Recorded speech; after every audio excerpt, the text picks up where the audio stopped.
get things started, we have a couple gentlemen from Decon Specialties with more than 20 years of experience in responding to and cleaning up hazardous materials, both on the public and private side.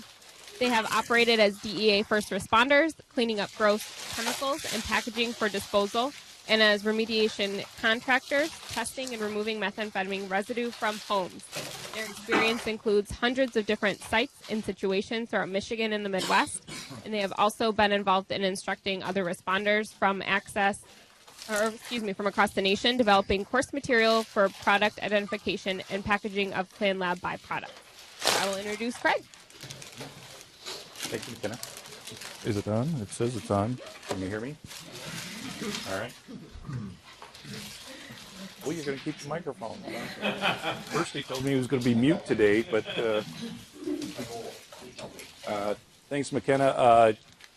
My friend Tom Boyer, who actually I do small group with at my church, we got together. He's runs national property inspections, so go ahead and use him because he's great. He just did my son's house. He was there for about 2.5 hours inspecting. He put me in touch with McKenna, and that's how I ended up in front of you today. Again, I'm Craig Vanderwall, and this is my partner, Scott Stevenson. We have one more partner. He is at work today. It's Doug Carley. And how we got involved in the meth business, like McKenna said, we're actually firefighters, all three of us, which makes and as part of that, we are hazmat technicians and hazmat specialists. And more than 10 years ago, there was a company called Ferguson Harbor that came around. They had a DEA contract to clean up meth houses. And they were coming in looking for hazmat techs for their off day.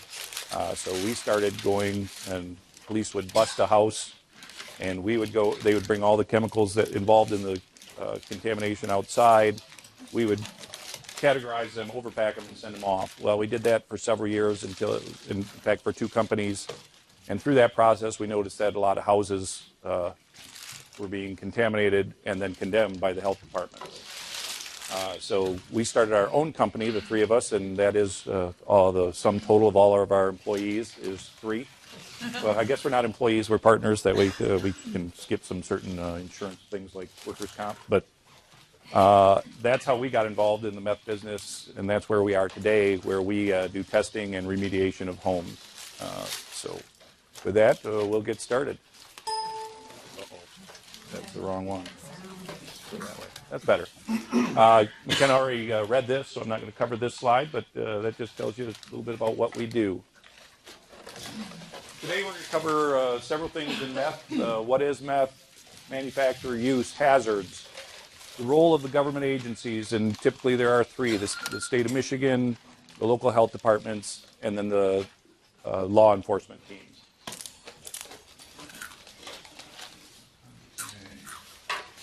Types of occupancies that have risk for contamination. There's fixed sites, mobile sites. I know that we have done hotels. We have done apartments. We have done houses. We have tested $500,000 houses. Most people think it's a small, rural, but it's just not the case anymore. You can find it anywhere, and you just don't know. I went online looking, and I typed in on Google, I bought a meth house, and I got 5,130,000 hits. Now, there might be hits per house, I don't know, but there are so many stories of people that have purchased houses and didn't know that they had bought a meth house. And that's I guess, why we're in front of real estate people, to help you so you don't become the realtor that sold a person a house that's contaminated with meth and they didn't know it and you didn't know it. But either way, it's going to be your fault, at least to them. Or it's going to be everybody's fault but theirs. I went on MLive and I Googled the same, or I typed in the same search, and I got 105 hits just from MLive. And in fact, we did one in Allegan. It was on News 8 where a lady bought a house. It was happened to be a meth house, and we actually went down there and tested it for free, just as a public service, because we read the story on the news. Turns out it was not contaminated. Is that correct? It was the levels were acceptable. It was below the accepted levels, which we'll talk about that as well. So the other things we'll talk about is testing and remediation. There's 2 different types of tests, and we'll get into those, and then remediation of a home. Why do you care as a real estate interest or as a real estate agent? It's in the best interest of your client that you advise them correctly. And it's a referral business. If they're not going to refer you to all their friends if they end up having a bad experience. So as an agent, you should always check with the health department because they will have a listing. It will not be a full listing, but the listing of the homes that have been reported to them, they'll have on site. And then recommend a real estate test. And we'll get into why that. So to start, what is methamphetamine? A powerful stimulant. It's an amphetamine. There's several different names for it. Crank, dope, tina, speed, chalk, ice, glass. You know, if you want to be cool and have your street cred, you got to know some of those names. But basically it comes from ephedrine that's in Sudafed product, their cold medicine. And then there's a process using all the things you don't want to put in your body that you can buy at Walmart to take the ephedrine out of the pill.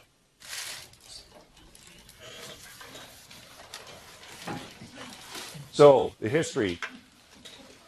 Ephedrine came from our friends in the United States government. Back in World War II, they gave it to their pilots because it will keep you awake for a very long time. So on long-range bombing missions, they would give them ephedrine to make sure they get all the way to their site and back again. And I guess if you're in the military and you see the pilots taking this stuff and what it can do for them, then maybe you take it too. And then after that, mostly on the West Coast and in Mexico is where it started. And then, of course, like anything else that's wonderful, it moved from west to east, and now we have that same problem here in West Michigan.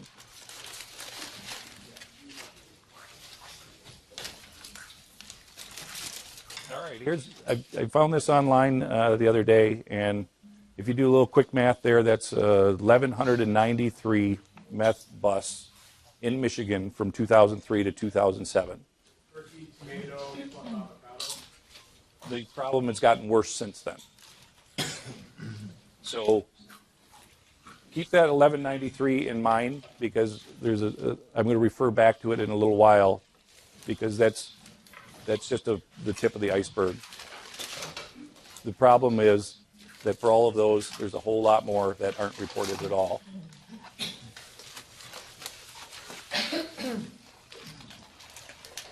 Manufacturing of meth. The first method that we ran into was the Nazi method, and that would be done out in the rural areas. That's the use of anhydrous, and it'd be done in the rural areas because they would steal anhydrous from farmers. And that was the main ingredient that they needed to run that process. The next method that I only ran into a couple of red pea labs, and red pea would be the red phosphorus that's on the strike plate of matches. So you would see piles and piles of matchbooks with the strike plate scraped off, and they'd make meth that way. We rarely see these anymore. Of course, we don't do that part of it with the enforcement teams anymore. But even in talking to them, these methods are cumbersome and they make a mess. And the red pea method, you'll notice staining throughout the house, a lot of red stains. The Nazi method was made very aromatic, so you can imagine anhydrous ammonia. People would notice it. The neighbors would notice it. So at around 2007, the third method, which is the currently most used method, would be the one pot, or sometimes called shake and bake. And this is easy to do. Instructions right online. You have a 2-liter pop bottle. You put 6 or 7 chemicals in there with your pills in there, and you just make a single batch. In fact, I read a story last night on this of a lady that was in Walmart, bought all the ingredients in Walmart, and was just walking around Walmart with her 2-liter bottle until she got caught. She was making meth right in the store. But this is a very simple method. All you have to do is crack it every now and then so the bottle doesn't overpressure and explode, because there's a chemical reaction going on in there, much like a Coke and a Mentos. or a Diet Coke and a Mentos, you create pressure, and that's where you have accidents. And just quick note, if you have questions during this, feel free to interrupt, and we'll answer them as we go. But so shake and bake becomes so easy that you do it right in your house. Nobody knows, nobody finds out until someone turns you in, or you get sick, or one of those things. So that's the problem. It's everywhere, and you don't know, but you don't know where it is. One of the other things I looked up is there was a site that said, oh, how to determine whether you're in a meth home or not. And I've been in maybe 300 of them, and you don't know until you test them. Some of them, if they're really bad, yeah, you can tell because there will be etching in the sink or from the chemicals going down the drains or stuff like that. But can you smell it? No. I mean, I guess the crappy housekeeping would be the one way that would give you a clue, but then you probably don't want to buy that house anyway. This is why we're concerned about meth in houses, because there's health hazards. An acute exposure would be someone using the meth. We're more worried about the chronic exposure, and I'll cover that in a little bit. But you can see it's not good. Shortness of breath, cough, chest pain, dizziness, lack of coordination, chemical irritation, and burns. Severe cases, death. I guess that you can't get more severe than that. But this is not for somebody that is going to move into the house that has been contaminated by meth. This is somebody that, like an acute is a severe one-time exposure, whereas a chronic is an exposure over time. But you'll see that it's no less attractive. Cancer, damage to the brain, liver and kidneys, birth defects, reproductive problems. And there's the statement that is really important here. Chronic exposure is a problem for individuals and families living in former meth labs that have not been decontaminated. Police and narcotics agents have been involved with meth lab busts for many years, have also experienced serious health problems, including death, from being exposed to meth lab chemicals. That's why it's important. Yeah, go ahead. Now, you said that an acute exposure was for a short period of time. Right. And you also said that you can't stop unless you're using any. Right. So, how would you know, and what time frame is that short exposure? How would you know? Well, because there would be production going on right at that time. So there would be an active lab, or you'd be using the product. So as a real estate agent, you are probably not going to run into an acute exposure. You could walk into a house that's contaminated, but it's not an airborne. It's a surface contaminant. Right. Unless there's an active lab going on, then it will be airborne, making its way to a surface. Does that make sense? Yes. Okay. Over here, Brian. Yeah. Where? Yeah, go ahead. Following up on his question, if you walked in and someone had just got done making meth, walked into an active lab, and they left the premises, did not touch anything or clean it up, what would you see? What bottles, what chemicals, what's from Walmart, what would you see? Depending on the method, if it's a one pot, what you're going to see is a 2-liter bottle probably, or any container. They can use anything to make it in. If it's an active lab, you will smell something that's not ordinary. What would the ingredients look like? Is there a bottle of bleach or? There's some. What are those? There might be some opened up batteries because they'll use the lithium strips out of the battery. That's the active ingredient. There will be maybe some corrosives like some solvents. You might there might be some Coleman fuel, any number of drain cleaner. Uranic acid, something. Yes, exactly. Those types of things, because they need something that they need a corrosive that will break down the pill and separate the ephedrine from the pill.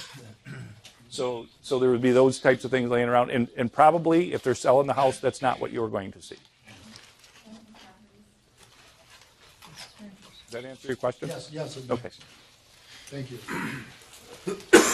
Okay, just another slide on the impacts of of meth, physiological, psychological.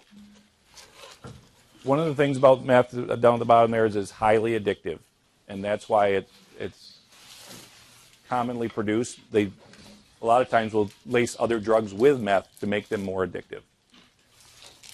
So that's why the production since 2007 has actually gone up. So the busts have gone up, and it's just a problem that we're just going to have to continue to deal with. I'm afraid it's not going away. So the role of government agencies in this. The state of Michigan has a written guidance, cleanup of clandestine drug laboratory guidance. And what their job is they state what has to be done in a contaminated place. They state the guidelines for health, what's an acceptable level, what's unacceptable, how you remediate. They keep a list of vendors, or they did keep a list of vendors. They kept a list of contaminated properties. Unfortunately, in the shrinking of government, they unfunded this particular area. So there is no one at the state doing this right now. They still have the laws in place and the guidance in place for cleanup, but the state has said, we don't have the money to pay for this, and they pass it on down to the local health departments. So the local health department is now the I guess the regulatory arm for these things. So they will regulate occupancy. They will oversee testing and cleanup. So when we do a test or a cleanup, we talk to the local health agency, typically for and there we're talking about only homes that have been busted, and only the ones they know about. So they don't know about them all. But the ones they know about, they will go placard that house and condemn it, and it is not fit for occupancy until they say it's fit, and that's done through testing and remediation. And after remediation, they are actually the ones who issue the certificate of decontamination. So once it's decontaminated, then I believe it does not have to go on the disclosure statement for the real estate form. Yes. Who takes care of the cost of that? Or is that passed on to the buyer? Does cleanup from the health department? The cleanup from the health department will be the owner's responsibility, whoever the owner is at that time. So if the ones who are busted, those ones, they won't be able to sell. Or they can sell them, but they will have to disclose that if it's still contaminated. Yes. You just said that it doesn't have to be disclosed? Once it's cleaned up, it does not have to be disclosed. That's correct. Does the health department maintain a list of approved inspectors? They do. Some of them are better than others. Some health departments are better than others at keeping those lists. And probably some remediation companies are better than others too. So, but yes, they do keep a list, but some counties, like Kalamazoo County is probably, of the counties we work with, one of the best. They do a really good job. They're really on top of their program. In fact, when other health departments call us and ask about meth and policy and all of those things, we usually put them in touch with Kalamazoo Health and say, why reinvent it? It's already been done, and Kalamazoo does a really nice job of that. Does the health department have an established criteria for determining what is the contamination and how it should be who's determining that criteria? Is that EPA or where's that come from? That's the state of Michigan through the clandestine. State of Michigan's law. The state of Michigan law determines for the state what the contamination levels are, how remediation is done, and to what levels. And I'll get into some of that as we go here about remediation. Do they do the initial testing also then? To find out? No, actually, what happens if a drug enforcement team comes in and busts it, it will just automatically be placarded. And then the owner will be notified that they need to get somebody to come in and test, which then we're one of the companies that gets recommended for that. And then we come in and determine whether it's dirty or clean based on the 0.5 micrograms mandated level by the state.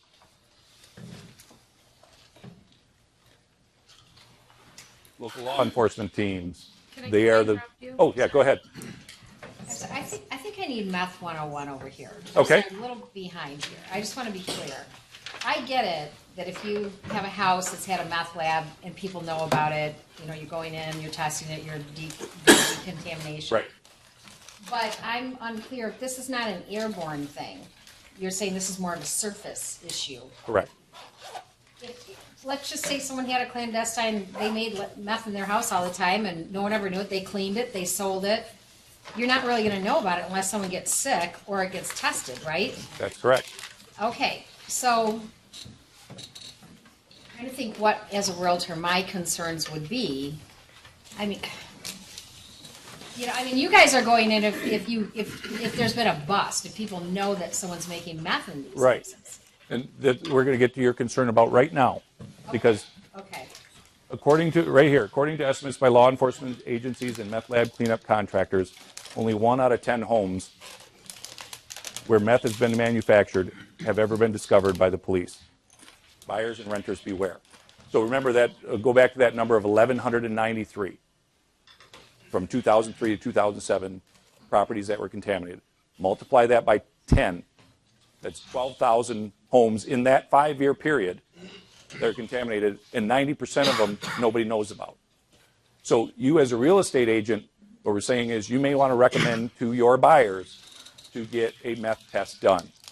Because do they want to buy it? Do they know if there's meth contamination or not? Well, you don't have to do this, but you may want to. Because as we get in a little further on this, remediating is very expensive. So that's why we're bringing this to you today, because a lot of people say, well, meth, yeah, that's a big problem, but why does it affect me? We're going to get to that, why it affects you. And if I wanted to recommend that, I would recommend that they choose and someone who specializes in this, like you guys. It's kind of like when we have termites. It's not part of the regular inspection. Correct. Okay. And maybe it would be good to have an open mind and not stereotype, not think that this is some little tiny farmhouse with a bunch of druggies out in rural areas, that somebody might very happily be making meth in their $400,000 Ada home. We have tested $500,000 homes and found them very contaminated. Okay, because they can afford it. Exactly. Over here and then over there. Oh. What is the typical cost for the meth tax? Well, you're jumping ahead of me. And over here and then over there. So are you saying that's something that Tom will add to his repertoire of services that he does? I mean, he does a really good job of like giving packets about different things. So now we're going to start seeing information on radon that we can pass along to them. Yeah, exactly. In fact, Tom has asked me to put together something for him to include, because that in our discussions, that's what we came up with is, hey, I need to be able to offer this as well. Now, not that he's going to do it, but he's going to say, hey, I got guys that will come out and do that and send it out to the lab. So yes, he's going to add that to the things that he does. I'm wondering if there's no visible signs in the house and somebody moves into the house after a period of time, will they start to develop some symptoms of toxins left behind that weren't? Yeah, depending on the level of contamination, that's how they discover, or their neighbor says, oh, you know, I think they used to cook meth in your house. There's different ways they find out. The worst way is that you start getting sick and you're trying to figure out why it is. So yeah, that's the problem. You don't know it's there until you're getting sick, and you go from there. What are the health symptoms? Again, there'll be, I don't have them all memorized, but you can have, kidney problems. You'll have, I guess the earlier terms will be shortness of breath and just, almost flu-like symptoms. You just won't feel good, and it won't ever go away. So there's chemicals getting into your body, and a lot of times it's going to be the children that would get it first, because they put things in their mouth, and they put their hands in their mouth, so they're taking it off the wall and put it in their body, because again, and if it's in the carpet, you crawl around on the carpet and you stir it up a little bit. So when you test a house, do you test every square inch? No, what we do is a random sample. And I'll get into the two different kinds of tests that we do. The full test and then like a real estate test would just be, and then we'll test inside the furnace, because all of the air will go in through the cold air return and back out. So the furnace is one of the places that typically you'll find it. If it's there, it will be in the furnace. So the local law enforcement teams, they're the ones that go in. They're the serve warrants, search and seizure, notify health department. Does this always happen? We found that it doesn't always happen. So sometimes they'll bust it and the health department never knows. Some counties are better, again, than others at making sure this happens. So there's a lot of places where the ball gets dropped. You know, the one in Allegan, there was a paperwork screw up, and so the lady should have known about it, but the Allegan Health Department had a little problem there, and they wanted to cover that up. They didn't want to cover it up, but they wanted it to go away and not be in the news so much. So, and the local law enforcement teams also manage removal of manufacturing products, and then they would call in a company like we used to do to overpack those and send them away. So again, types of occupancies. We've been in hotels. Scott cleaned a brand new rental car that they cooked meth in the rental car. $500,000 homes outside in the woods, and the one on, yeah, that one does look like a meth house right there. I'm imagining you're not taking your clients to that one. It's a fixer-upper. That's the price. So again, which one of these houses is contaminated with radon, termites, meth, mold? You don't know. Yeah, go ahead. A question regarding one of the previous frames there, where you showed the shot in the woods, right there in the bottom left. I came across a situation like that where I saw that, and at first I wondered, it occurred to me. Once I got closer, it looked like it was just a place where kids had been gathering, had a campfire. But the initial concern was, is that a meth site? Entering that site itself would be hazardous, correct? Could be. Yeah, especially if it's active and nobody's around it, because now they burp the bottle, you know, can potentially be flammable or explosive, for sure. If there's a site like that on property, say a larger property in the back, rural property, that needs to be decounted as well. Correct.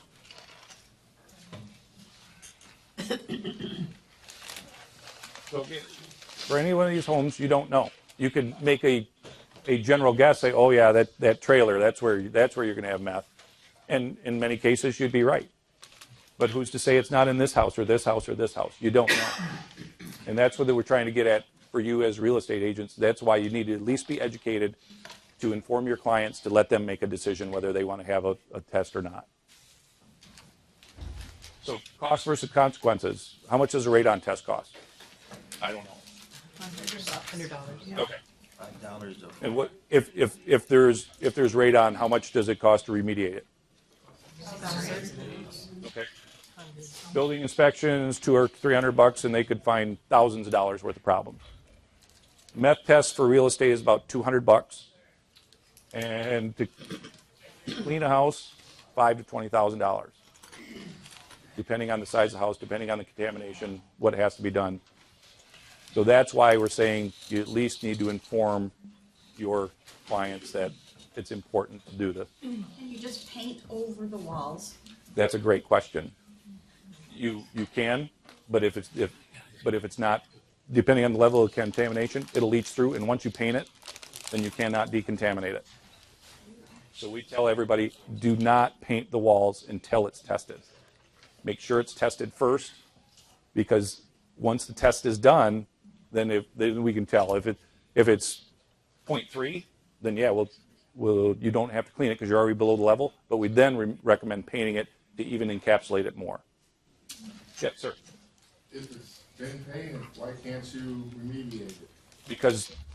Because now you have trapped the meth under the paint, and it will leach through, but you can't draw it out with our cleaning process. You would have to remove the drywall at that point. It can be remediated if you remove the drywall. Yes. Yeah, that would be the way. That's the less preferred way, because it's obviously more expensive. Yes. How would you know if it's, like if you bought a house or something and it was leaching through the paint? What would it be, like speckles of something, or how would you know? You wouldn't. And without a test, you won't know. So there's no telltale sign from seeing it that No. anything's coming through. Okay, I have another question. If if you see like a plastic liter bottle, you know, somebody throws in your yard or one of your listings, it's on a busy street or something, it sounds like it could be kind of scary to even pick it up and throw it away. So, you know. Well, you'll by what's inside of it, it will not look like. Okay, so there would be something Yeah, inside of it? there'll be expired lithium strips, so little pieces Well, of. that would be a telltale sign. Yeah, I mean, that's what's. I would think. Yeah, it won't be the leftover bottom 1% of the bottle that nobody wants to drink. Okay. One last question. What was that number again of people? You said it was the number. You said don't forget this number, which I. Oh, the forgot. 1193. What was it? 1193. That was reported contaminated homes in that 5-year period from 2003 to 2007. In Multiply that by Michigan? 10 because they say law enforcement says for every 1 that you find, there's 9 that you don't. Is that in Michigan? That was in Michigan for there that are period. a lot of high people walking around, which explains a lot. It's a lot out. It was a long winter. It's a lot. Yes. When they paint the walls, it's going to leach through. Does that affect the test then? So it's higher or lower? Yes. When you initially paint the wall, it will make the test go lower. But over time, it will come through, and you may get it to go to 0.4. But over time, it'll come through, and it will be contaminated again. Yeah. But even if somebody paints the walls, if you go in and test, you're gonna test the furnace and the carpet and. Exactly. Well, we don't test the carpet because as we get to remediation, we remove all carpet. So, but we do test all the walls and the furnace, and typically the furnace is where you find it. The furnace is higher, but the walls aren't. There may be a cover up or something. Exactly. Okay. If you bought like a barn with dirt floors in it, do you have to remove the dirt? Like, Because it's Like- not a normally habitated, what's the word? not livable? Right. Like for instance, a Michigan basement in Kalamazoo County, they don't necessarily care about remediating a Michigan basement because it's not a normal livable space. So you're saying just do it in the basement? I'm saying don't do it at all. But if you're going to do it outside. This was a report from 2004, Fox 17, of a couple that bought a house and found out it cost her to fix it $20,000. So remediating, per the guidelines from the state, all the contents are removed and taken to a type 2 landfill. So that's personal belongings, carpet and pad removed, window treatments removed, all acoustic tiles, so ceiling tiles removed, all surfaces contaminated. So we're talking about, for us to come in is $5,000 to $20,000, and then you got to replace all your stuff. You got to put all new carpet in. You got to put all new window treatments on. You paint the house. So the cost of it can be outrageous. And sometimes we feel like social workers because a lot of times it's the parent whose wayward child moves back into their house and contaminates their house, and now they're using their retirement funds to pay us. Would insurance cover that? That's a great question. I don't know, what are the, I'm trying to think of which movie it was, but where the insurance company said deny, deny, deny. You know, they do not want to pay. There is a law firm in Indiana that specializes in being your advocate to get the insurance company to pay. If it is a blood relative that commits the crime, then it is not covered, period. But if it's a renter, there have been cases where the insurance company has paid, but typically they're going to say, no, we don't cover that, because that's what they do. So for the $200, you're trying to avoid $20,000, $30,000, $40,000 worth of cost. So there's 2 different types of meth testing, as I mentioned. If it's a contaminated home, we do a complete pre-assessment. And this has to meet the state testing and reporting guidelines. So multiple samples in each room. A furnace sample. It's a $800 to $1,200 process, and we send it out to the lab. And the full report gets sent to the health department, which is about 30 pages. Yes? What's the sample? How do you go about taking a sample? The sample is a 10 by 10 centimeter square, and we post sample sites, three or four or five in a room, in all the different rooms, and we do a wipe sample of the wall. And then we put those in a test tube, a sterile tube. We package them up and ship them out to Oregon, to our, is it Oregon? Washington, I'm sorry, I knew it was out west. We send them out to the lab. About 7 days, they send us the lab results back, and then we report to our client. How long of a period is that? Where we go? We'll go here first. What is the $800 to $1,200? That would be for a full assessment of a contaminated property. Oh, okay. Okay, so that's different than a real estate test. This is for a property that's confirmed contaminated, placard, the whole bit. And then there was another question? How long does that process take? To do the test is we do it in about an hour and a half. No, I mean, to get the results back. About 7 days. We send it out to the lab, and they report usually within the next week. Yeah. I'm catching that the real estate test is a yes, no. This is the how bad. No, actually, the real estate test would just be, and actually we'll get to that next right now. So there's no required reporting because the health department is not on the radar for this particular property. This is someone doing it for their own peace of mind. I know that Doug, our other partner, when his daughter bought a house, he went in and did a test just because he could, and he sent it out just to make sure. So there's no required reporting. Now you would prepare just like in a building inspection as the buyer, you would get a report from the guy doing the inspection. There's no required reporting to the health department. You would report certainly to your client. And then random samples taken from a dwelling. So we're looking for, is there meth present? We may take one sample in this room, this room, this room, this room, and put them all in one test tube. Take one from the furnace, put it in a test tube. It's a much more a simpler test. Not as many test tubes, so it's cheaper because they're about $35 per tube. So it's just a random sample through the first and second floor, the basement, the furnace. We might take 10 different spots through the house and a furnace sample, send it out.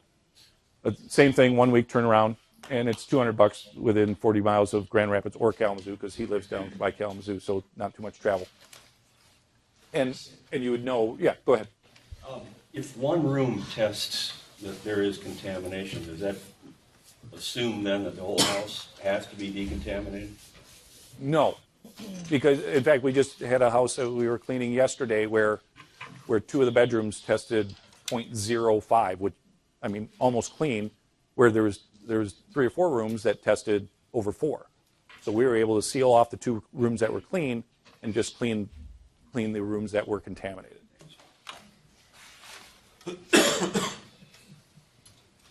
So for you, this is the takeaway. When you're selling a house, take the step to contact your local health department. It may be on the list and it may not. If it's on the list, then for sure you want to test. And if it's not, you still want to recommend to your clients. Is there a website? What's that? Is there a website that might list A website for? list homes that are known meth houses? I don't know. I think Kalamazoo keeps a website. I don't know if all of them do, but they should at least have a list of those homes that have been reported to the health department. So, and then advise your client about meth testing. I mean, make it their choice. Tell them, this is what I know. I know that for every house that's on the list, there's 9 that aren't. So, for $200, you decide. This is the cost of remediating that house if it is dirty. Also, contact the local health department, but also probably call your sheriff department, just in case it never got reported on the health department. That's what I did, just to kind of confirm. So, absolutely. Just a suggestion. And why is it important to you? Because somehow it's going to be your fault. They're going to blame somebody if at some point, and you were the one facilitating the sale, so you're going to get blamed, and that does not help you get a referral in the future. All right. Any questions that you may have? Yes? What do you use to clean it with? Oh, that's proprietary. We can't tell you that. Really nasty stuff that you have to wear a suit and respiratory protection. It's not any common chemicals that you could purchase in yours, so you have to purchase that with a special permit or whatever. Correct. Just to clarify, the cost of remediation is 5 to 20 grand, and that doesn't count replacing things like window treatments. That's correct. Whatever. That's your fee. And that was my other question that they're basically asking Yes. over there is, do people want to try to do this themselves? Because if you did put on a suit and a mask, you can rip up your carpet and you can, I don't know what you're cleaning the walls with, but Right. you can't, People if have- it's surface, there can't be that much more to it unless you've got to tear down drywall. You need to watch Breaking Bad. I'm sorry, I didn't mean to simplify what you guys do. No, That's that's fine. gotta go And through people have people's tried to heads. clean it themselves. Yeah. And what we found, for the most part, they are unsuccessful because they're not using the appropriate stuff. And we have worked with people, they say, well, you know what? I'll wear a mask and stuff. I'll tear out all my stuff. Sure. I'll throw it, and we'll reduce the cost. If we don't, I don't like emptying a house. I'm too old and my back's too bad for that. So I'd rather have them do it, and I'll reduce the cost because I don't want to do that part. But the actual decontaminating of the surfaces, we have found that people have not been successful. So what kind of a warranty can you give that what you use doesn't have harmful chemicals in it? Ramifications down the road. What we use, Yep. well, it's basically it's an oxidizer that's, it's soap with an oxidizer. I can't tell you more than that. So you give a warranty that there are We no- guarantee that it will be clean of meth, and the stuff that we use is not harmful. I read it all the time.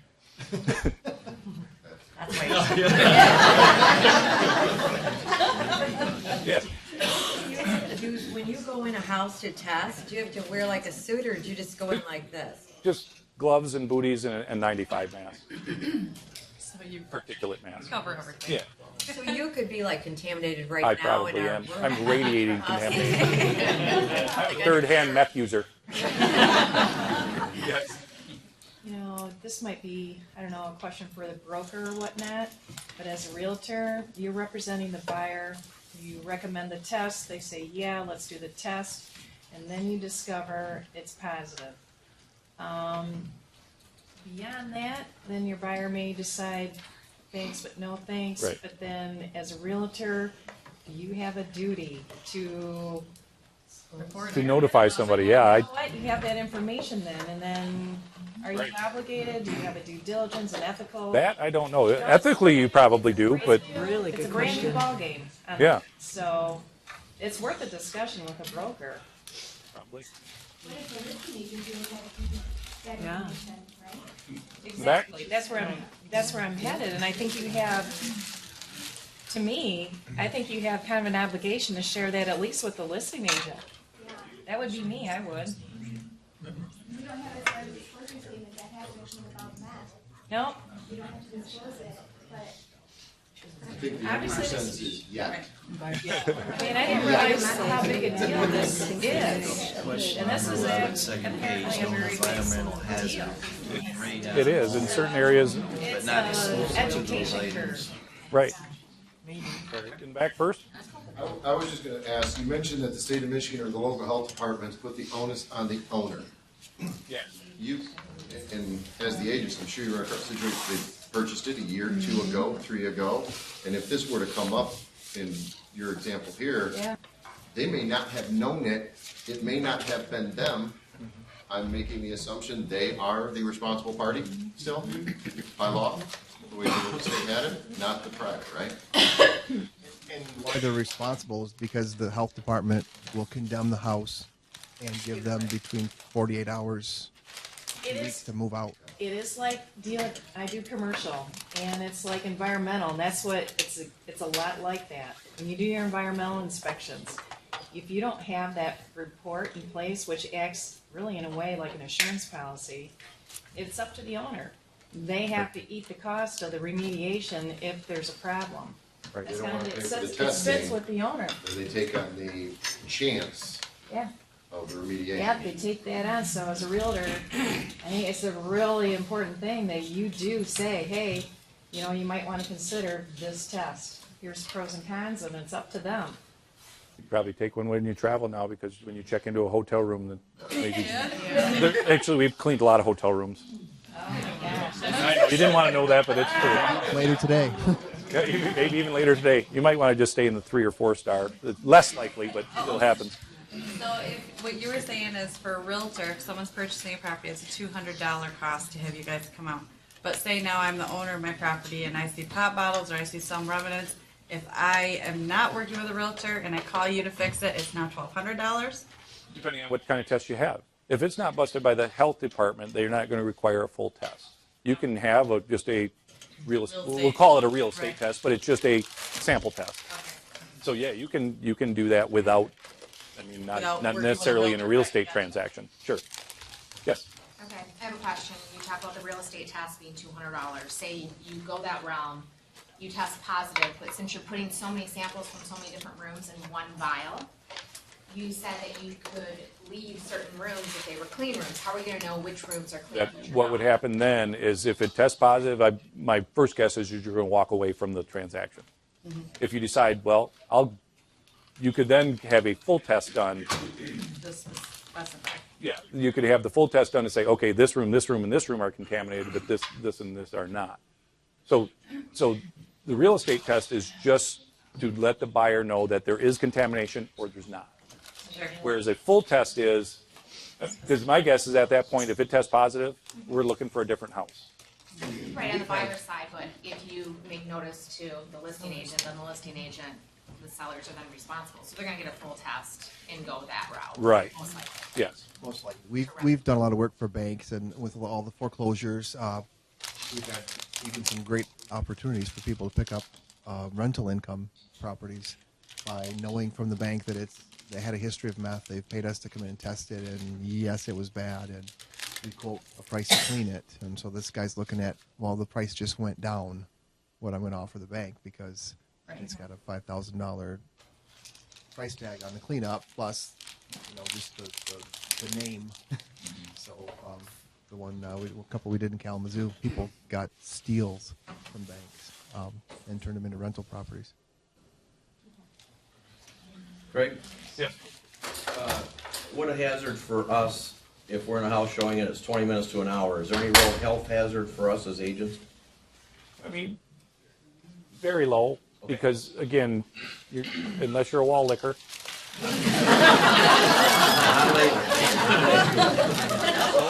or the house has been, if it was just recently done, there might be some airborne, but again, it's a short-term chronic exposure, and a chronic exposure takes a long time to manifest.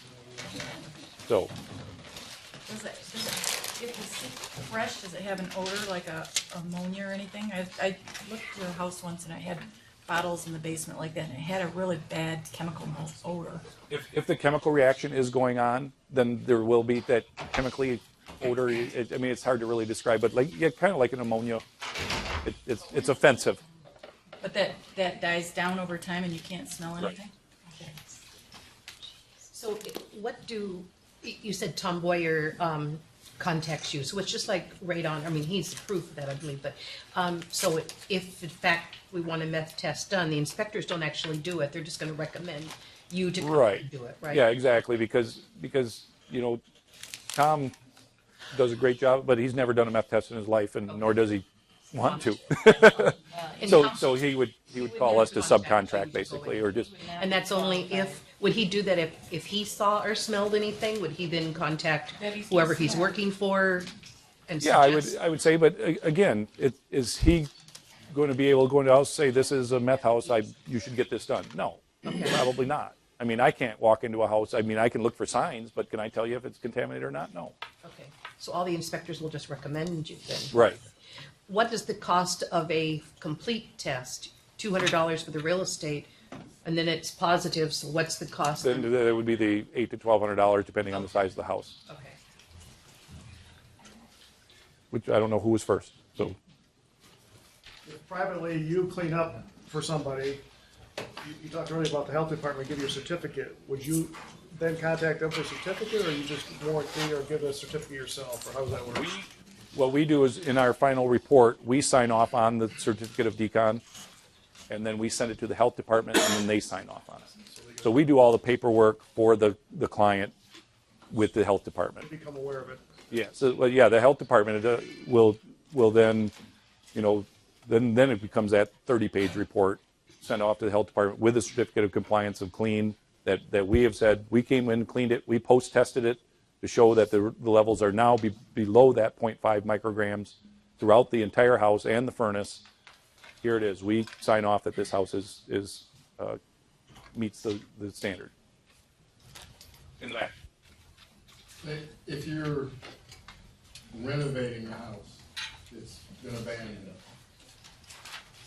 you don't know if there's anything there, what would be the risk? Because you're going to be ripping out drywall and all kinds of stuff. What's the risk there? Well, what you'll be doing is you'll be putting dust in the air. So you could, just like you would with asbestos or lead, you'd want to wear respiratory protection. So you'd want to wear an N95 mask and maybe one of the $10 Tyvek suits that you could buy at Home Depot. That's what you do to protect yourself. But because the risk is any of those health things that we went over earlier. Now, is it a risk if you do it one time and you breathe some of that in? Probably not. But just like, I mean, when you're pulling down old drywall and there is asbestos in the wall, do you want to have protection? Absolutely. Same thing with meth. Yep. As part of the remediation costs, are you guys, you're finding this in the furnace, so are you saying to replace the furnace, or do you guys clean the furnace? We have a guy that we subcontract that's a furnace cleaner, and then he uses, besides doing the furnace cleaning, he uses our chemical inside the ductwork. Oh, throughout the whole house? Yes.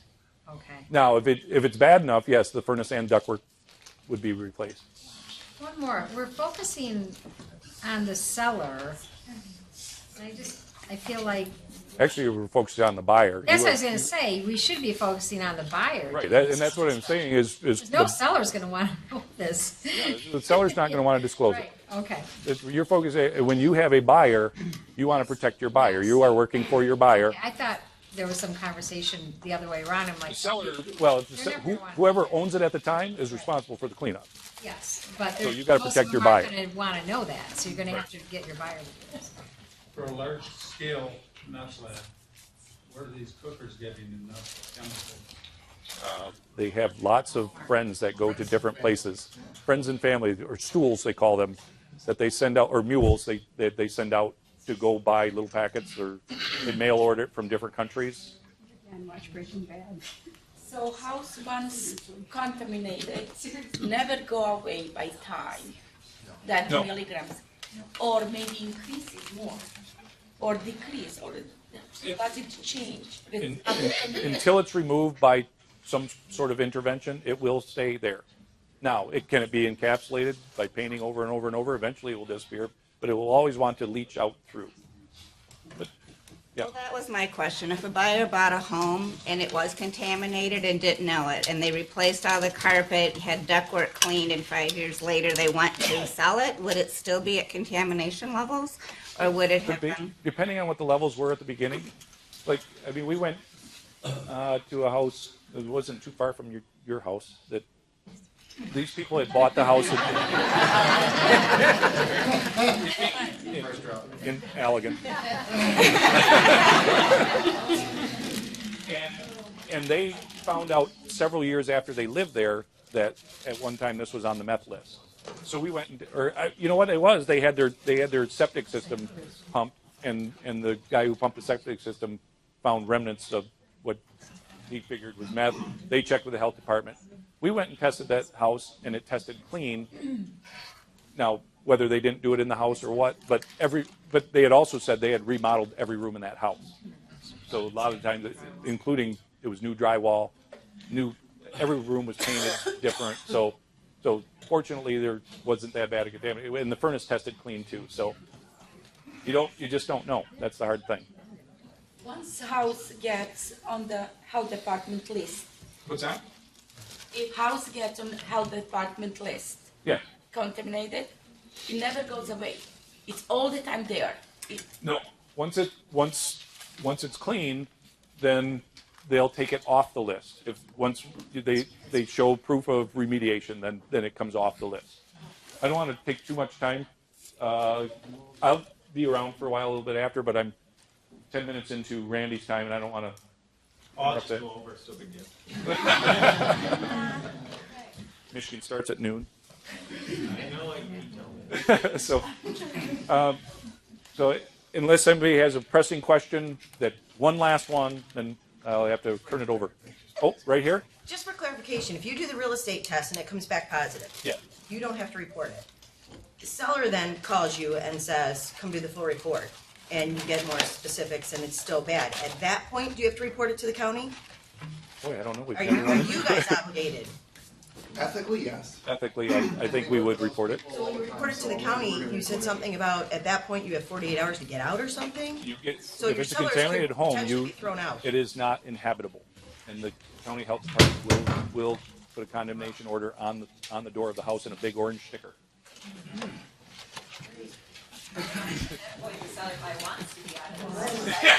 Really bad. That's a motivated seller. We'll just give you the bad news. All right. Well, thank you very much. Well, thank you guys. Was everyone able to get a lunch? I wanted one. Keep going here. Next, we have Randy from EnviroDecon Services. He has 35 years of experience in the construction and decontamination industry and has been able to take this amazing technology and help bring it to the public. He's a certified mold remediator himself and now looks to share these incredible products, procedures, and protocols to help clean up not only indoor air, but to initiate far-reaching bacterial and pathogenic decontamination in our schools, hospitals, and nursing homes. Realizing that traditional remediation methods are extremely costly and not as effective, he offers hope to those who otherwise would not be able to afford remediation from mold, smoke, odors, meth labs, and other forms of indoor air pollution. Welcome, Randy. Thank you very much. I want to give these guys another hand. Oh, stop. Decon Specialties. Oh, stop. I'm Randy Bierlein. I'm with EnviroDecon Services. We are a mold remediation company. We don't take care of radon. We don't take care of asbestos. I know everybody's going, oh, darn, I wish you would. We take care of mold. We're not a carpet cleaning company that takes care of mold once in a while. We specialize in mold remediation. What I'm going to talk about today is the problem that happens when your buyer gets the report from the inspector. And this is something that just is the biggest deal killer out there. Somebody goes up in the attic. Inspector goes, oh, you've got some discoloration. I think you might have some mildew. Looks like mold to me. That's what you hear. So then I'm brought in. I go up and I go, yeah, you've got mold. Half the time, or it seems like about half the time, the buyer of this home, who's just been in love with this place, just thinks it's amazing. What do? See you later. Have a nice life. They're out of there. And you're left holding nothing in your hands. It's a problem. This is where we come in. In many of these cases, what I do is I will actually, after the inspection is done, actually tell the buyer and the buyer's agent, you guys, exactly what I can say to them that's going to still make the deal happen. Because the methods that we use, the way that we fix things, the restoration that occurs because there's mold is something that I talk to them about. You see, I actually live in a house that had massive amount of mold in it. And yet, we cleaned it up. And we cleaned it up with a product that's really amazing. And my air is extremely clean. And I have tremendous faith in the products that we use and how we can help every single one of you sell more homes and get these properties, if it is a listed property, get those properties cleaned up. So I'm going to go in and I'm going to talk to you about mold. I'm going to talk to you about what causes it, where it's located, why it's there, what we can do to make sure it's not there, and go from there. We deal with realtors, obviously you guys, homeowners, and property management companies. You see, mold looks like this. It requires moisture. All right? Everybody knows that to a certain extent. But they go, you sometimes get a 15-year warranty from a person that does mold remediation. They've been in business 2 years. They give you a 15-year warranty. And under the exclusions, what do you see? Moisture. It's the only reason mold grows is because there's moisture. There's spores everywhere, in everybody's home, outside. But if moisture exists for a certain length of time, then, and usually it's a 48 to 72 hour window, then you're going to get mold growth. It requires organic material for food. You can see wood, paper, dirt, glues, concrete, clothes, leather. But it only produces spores, and toxic mold only produces toxins when there's moisture present and the mold is active. What's it grow on? Just about any surface. You've seen it all. It grows on with high humidity, over 65% humidity for an extended period of time. Usually, if the humidity goes up over 65% for just a short period of time, it's not an issue. But over the course of a couple weeks, 3 weeks, a month, with high humidities like that, you can get mold growth on a variety of these different surfaces. Loves the dark and poor ventilation.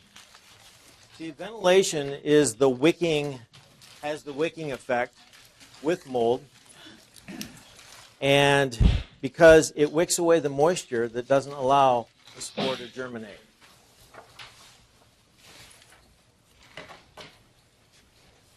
Attics. Wow. I've been in so many attics lately because realtors are calling me and they're saying mold inspection came back, mold in the attic, or the home inspection, mold in the attic. What can we do? Usually half the people have already panicked and the rest of them are going, oh my gosh, I didn't even realize it was there. The homeowner, I mean, how many of you went up in your attic lately? All right, raise a hand. No, okay, nobody. Nobody's going up in their attics. Nobody's going to check out what's going on in their attics. They just assume that everything's fine up there until the inspector gets back. So the inspector comes back, there's mold in the attic, and you got to find out what to do. So generally these situations are because of ventilation issues in attics. But you guys remember about, what was it? It was about 4 or 5 years ago when Ike came through here. What happened? Well, we had winds of 60 miles an hour, blowing 6 to 8 inches of rain, blowing it right in people's pop vents, ridge vents, even into their soffit areas, and growing mold in attics. So a lot of the mold that you're actually seeing probably is actually from a time when those kinds of events happened. Drywall. I'm just going to tell you the story, but I need to get a hold of, where's she at? Is McKenna here? My mouth is so dry. But anyway, here's a story. Very good friend of mine. I go over to his house. We're going to have a card party. We go down in the basement. I just get hit with this blast of mold smell out of his basement. He's got a beautiful home, $250,000. Basement looks awesome. You look around, can't see anything on the outside of the walls. I'm looking some more, I can't see anything, but yet heavy mold smell in the air. Now, I'm a mold remediator, right? Do you think I'm going to go say, hey, you got mold in your house, what's the matter with you? No, I'm not going to do that. So what I did was I just started just looking around a little bit. About 2 years after that, I know, I don't like talking to my friends and saying, hey, you got mold in your house. So about 2 years after that, we were having a conversation. He was going, we had some water down in our basement again. I said, what do you mean again? He says, well, this has happened, about 7 or 8 times in the last 10 years. I said, wow. I said, you know what you got going on there, don't you? He goes, what? I said, you got mold. It's not showing up on the outside of the drywall in the room. He's got a beautiful climate-controlled basement and everything else, but it's behind the wall. It's growing behind the wall, in the wall cavity, and yet those nasty little hyphae, thank you very much. If you could bring that up, that's awesome. Thank you for thinking of me. Appreciate it.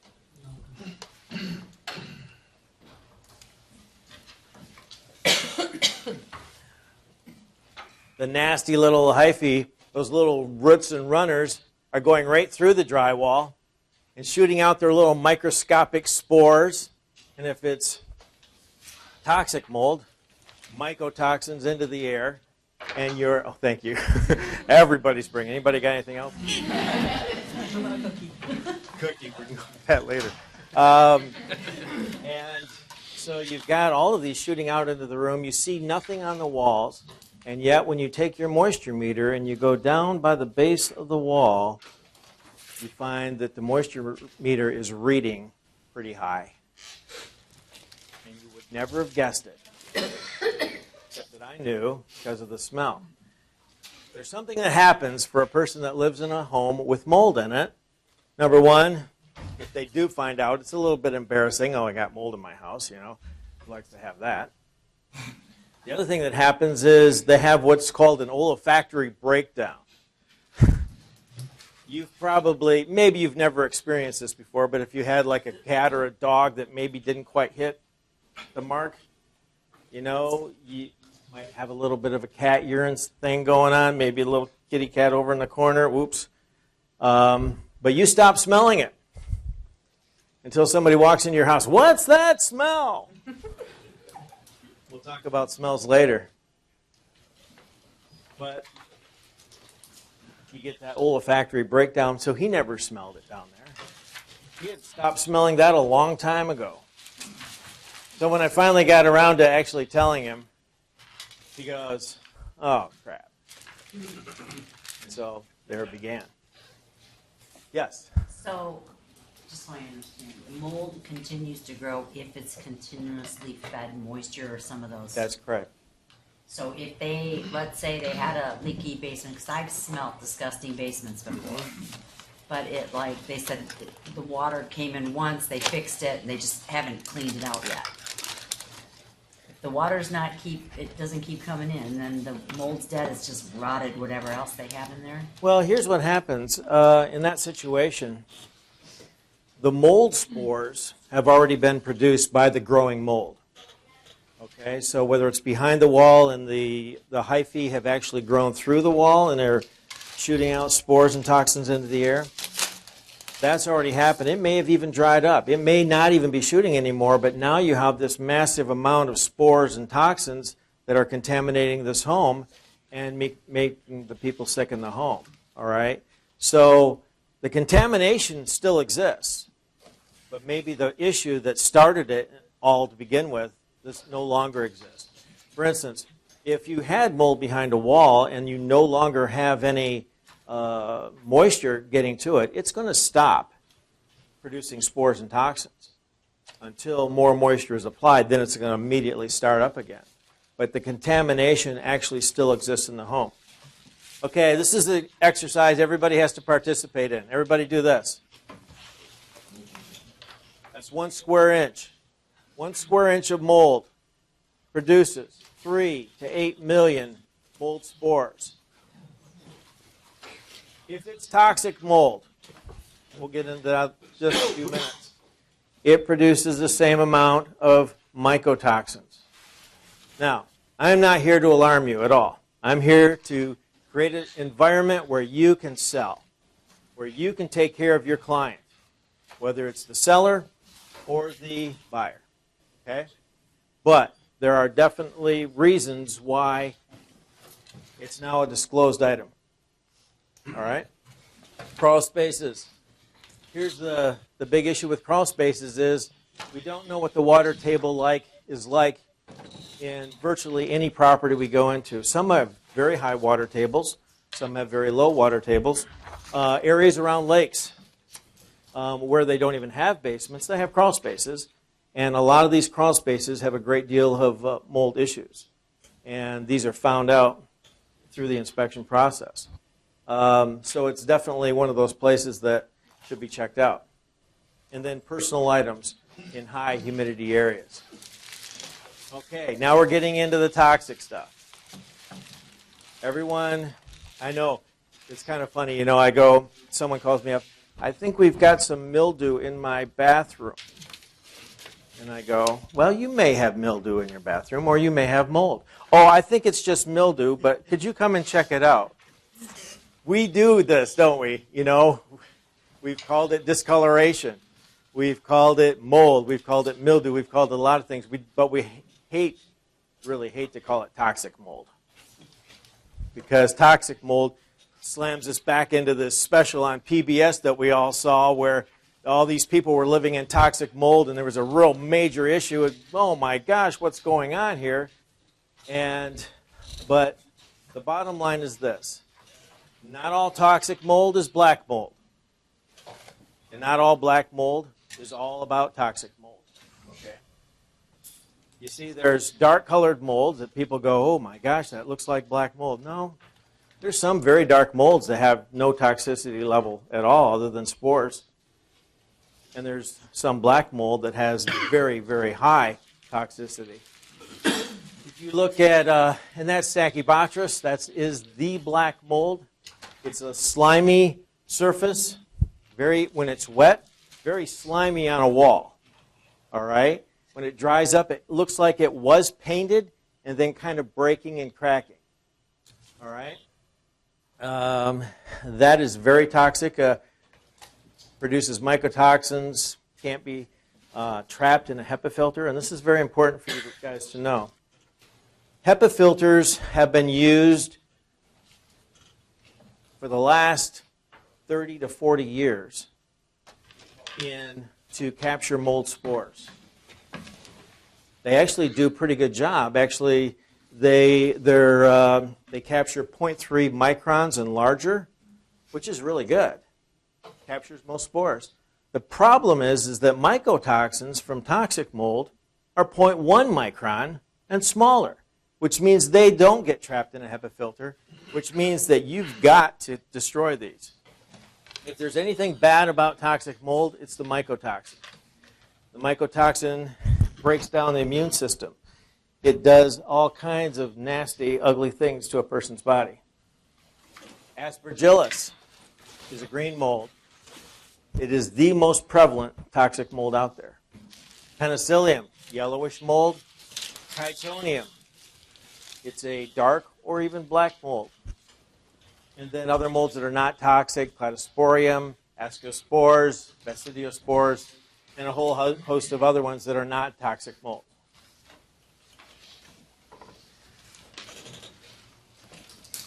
Causes of moisture in homes. No gutters. How many times have you guys sold a house that everything was dumping right down? All right, no gutters. No way of getting the moisture away from the home. No downspouts, or the downspouts are too short. They're dropping right there. Reverse sloping. Don't you love it when a guy's foundation wall and the ground goes like this down to his foundation wall? These are just really simple things, I know. I mean, it just seems simple, but really it's important to know. Inadequate insulation. Sometimes in an attic, well, this last year, we've had amazingly cold weather, and yet there's too much heat getting up in the attic. And so guess what we get? We get condensation right on the sheathing of the attic. Now, as soon as the weather, and so you actually see frost on the sheathing of the attic. And then the weather starts to warm up just a little bit. The sun comes out, and guess what that frost turns to? It turns to moisture. Guess what's in the attic? Mold spores. Guess what grows? Mold. But ventilation in that type of a situation, if it was excellent ventilation in that same attic, would cause there to be no issue whatsoever with the fact that there was some moisture. No dehumidifiers in basements or crawl spaces. This is it's one of those things where back in the day, they used Freon. Well, Freon was shown to punch holes in the ozone later, so they stopped using Freon. The good thing about Freon was the fact that it removed a great deal more moisture from the air than our present coolant chemicals do. So that most people who had central air did not even require a dehumidifier in their basement. Not so much today. If your home is 15 years old or newer, they're putting in systems that do not remove enough moisture from those basements, and they need a dehumidifier. Poor building techniques, construction flaws, poor or no ventilation, bathrooms, cracks. I mean, I could tell you so many stories about all of these. Cracks and leaks in walls and foundation walls, high water table, hydrostatic pressure. All of these are areas of problems in homes. Common places for mold growth are in basements, crawl spaces, bathrooms, windows, doors, walls, attics, plumbing leaks, laundry rooms. I'm going to tell you this story, though. It's about front-loading washers. Does anybody here have a front-loading washer? A lot of people do, don't you? You know, I was called to this person's home over in West Olive, and they had a big, beautiful home. It was right on Lake Michigan. It was silly, whatever the heck it was. I don't even know, 2 or 3 million. Anyway, and they said, I can't seem to get this mold smell out of my laundry room. Said, oh, well, let's look around. So I go in there and I search everywhere. I can't find mold anywhere. Yeah, she says, every time I do laundry, it's just terrible. You know, it's got to be in here somewhere. I go up in the attic. I go in the basement. I'm all over this crazy place looking for signs of mold. I see absolutely nothing. I keep talking to her again. Are you sure? What's the story? She said, all my clothes smell like mold. I went and stuck my head in the washing machine. Guess what? She had kept they tell you when you buy those front-loading washing machines, they tell you, make sure you leave the door cracked. How many of us actually remembered that? Oh, crap. Anyway, she hadn't left the door cracked, and she would close the door every single time after she did the laundry. And her washing machine smelled like a mold factory. As a matter of fact, it was a mold factory. I gave her a product to clean it all up, and she was fine. So, for all of you who raised your hands, go home and crack open your front-loading washer. Ventilation system. I know I'm walking right in front of this. This has got to be very interesting. I don't know what's happening behind me. Evaporator coils in your central air. These, if your system is getting a lot of dust or your filters haven't been changed in a while, this can actually build up dust within the system. Window air conditioning, oh my gosh. Those things actually are supposed to drip outside. Make sure that they do. Look at this picture here. You're not even seeing mold, are you? All you're seeing is a corrugated drain pipe coming off gutters. This one got hit by something or damaged in some kind of way, probably because it wasn't deep enough underground and it probably froze there and then burst open.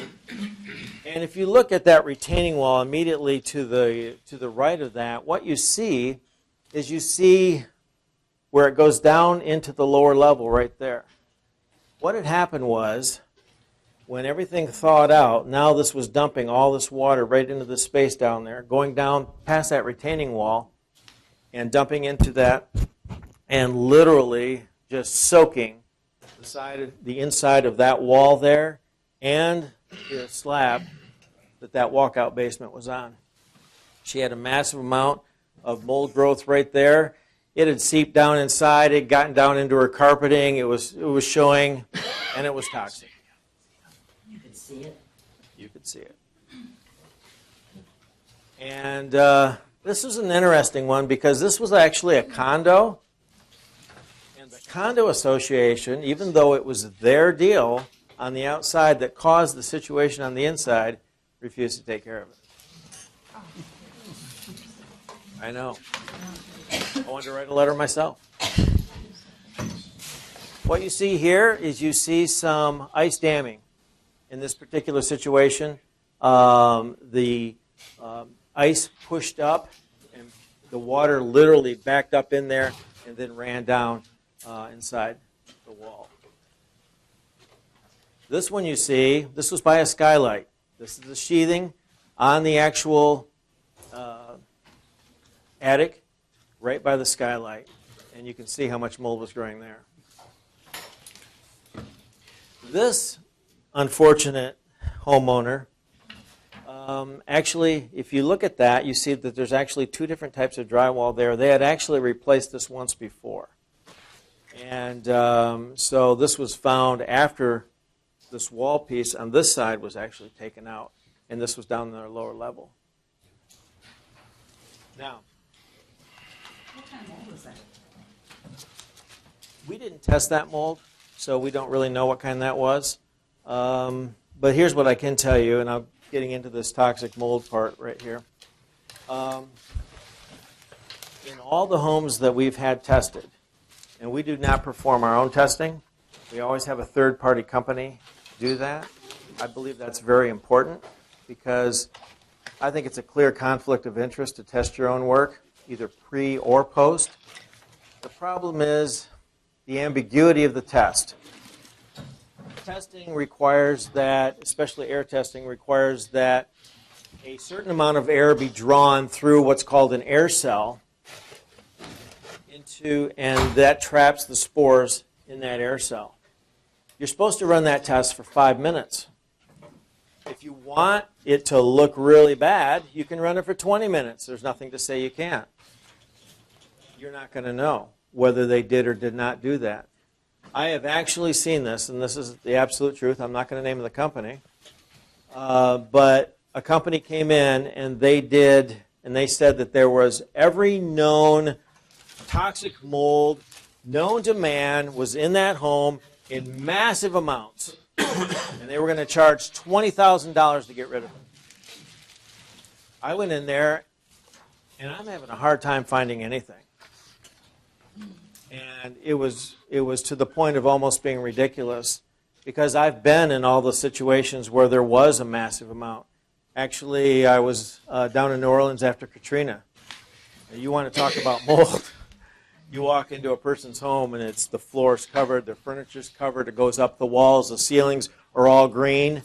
You don't even walk into those places, right? So I've been in some pretty heavily contaminated areas, and yet this person was trying to tell this homeowner that they had to perform $20,000 worth of mold remediation to get rid of what I believe was very little mold.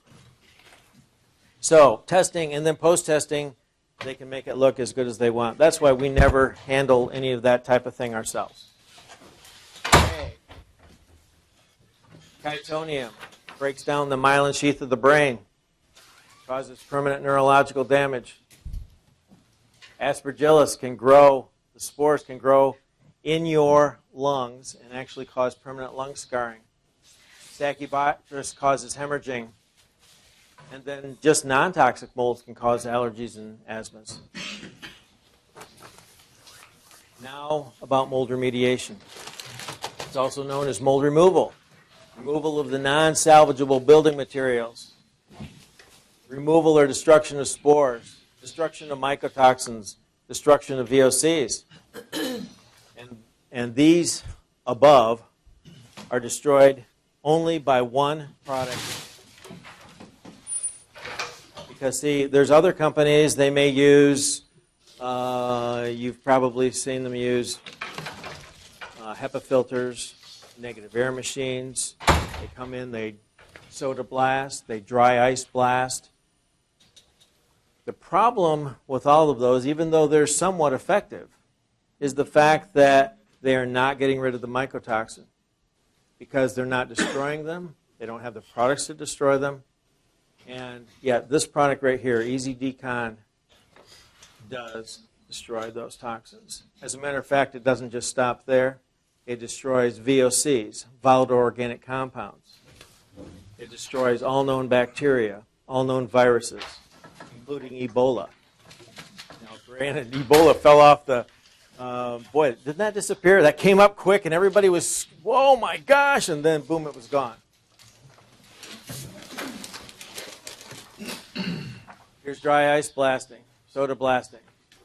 Somebody comes in and they say, okay, well, we want a dry ice blast or we want to soda blast the attic space.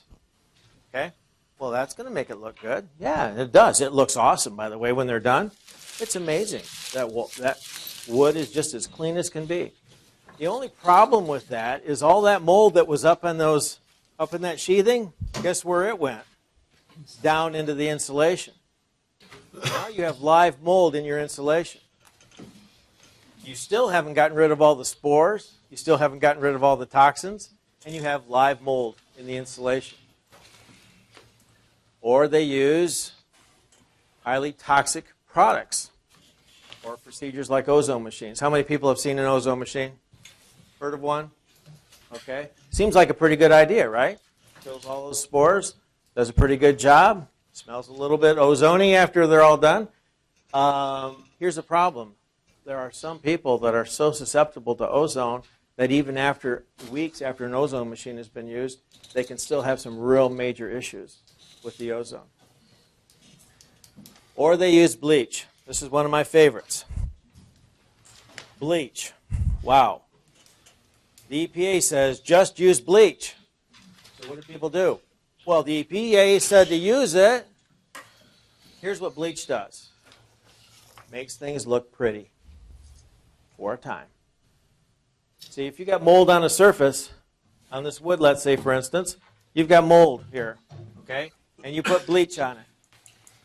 The bleach destroys the surface mold. Does a very good job with the surface mold. And then what happens is unfortunate because it hasn't gone in, it hasn't killed the roots of the mold. The mold has gone into a procreative state because that's what it does when it's being killed. And the spores and toxins are now off in the air. Remember that? How much? 3 to 8 million comes off 1 square inch, goes into the air. The condition of the air is worse after the bleach has been used. Now, guess what also happens? Well, they didn't take care of the problem that caused the mold in the first place, so the hyphae are still right there. Okay, let's grow some more mold. So they grow more mold. All the spores that went in the air, guess what they're doing? They're germinating. So now the condition is worse than it was before. So what do? They go in and they bleach it again. Now the air is much, much worse. They still haven't taken care of the condition, and on and on and on ad infinitum. Not a good idea. Bleach is a great stain removal product. That's it. It's also very toxic. Okay, we talked about air scrubbers. Don't remove the mycotoxins. And a lot of the older style remediation companies, unfortunately, have using methods that not only aren't quite as effective, but they take a lot longer. You've probably been in situations where somebody had to move out of the house for a week, 2 weeks, 3 weeks, a month. All right? What we do is entirely different. Virtually 95% of the projects that we do are 1 day. And we're able to do that because of the products and the procedures, protocols that we use. You've probably had somebody say, well, yeah, I could clean that up and that. I don't know why I always go to a southern accent whenever I do that, but it's just funny, because, it's Billy Bob and he's going to clean up that attic and the mold. No, the mold in the attic, that's it. And so he goes up there with his bleach and he bleaches it. And, oh, Billy Bob, can you give me certification? Well, no way. we give written certification. Exactly what we did. And that's very important because that certification is now transferable legally and legally binding to the new owner. And that's something that you guys need to know as far as what we at EnviroDecon do is that certification. Some don't carry insurance.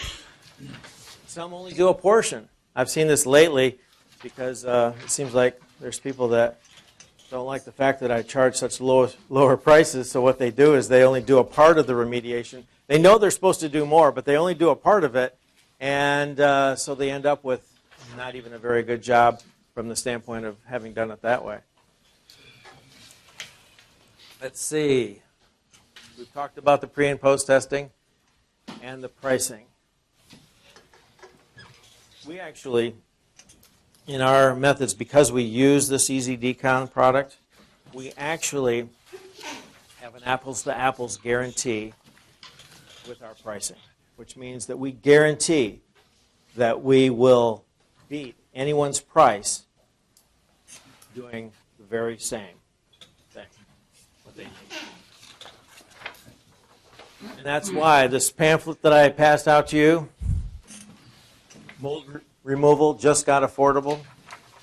The reason I passed that out to you guys is so that you understand that it's not tens of thousands of dollars.